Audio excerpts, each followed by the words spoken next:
Nintendo Switch 2 indefinitely delayed for millions. I sincerely hope everyone who wants to play the Nintendo Switch 2 at launch got their pre-orders done last week. Nintendo offered pre-orders in a very strange way on its main website, and for those who weren't invited to make a pre-order through Nintendo itself, will have had to hope and pray they could get on through retailers instead. If you were successful, you haven't got that long to wait, until 5th June when the Nintendo Switch 2 launches worldwide. Unfortunately, the Nintendo Switch 2's worldwide launch might not go as originally planned, specifically in China where the console's release date is severely delayed.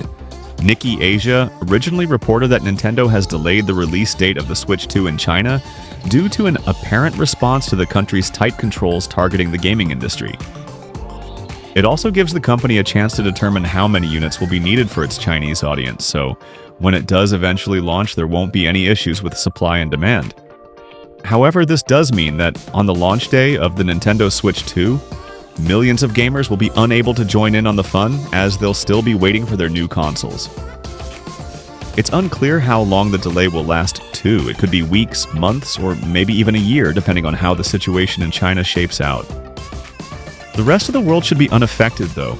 Good news for those in the US, at least, as those new tariffs could have likely played havoc with the Nintendo Switch 2's pricing if they were put in place earlier. That said, Nintendo fans in the US have still taken great offense to the price of the new Nintendo console, as well as how much the new games will cost.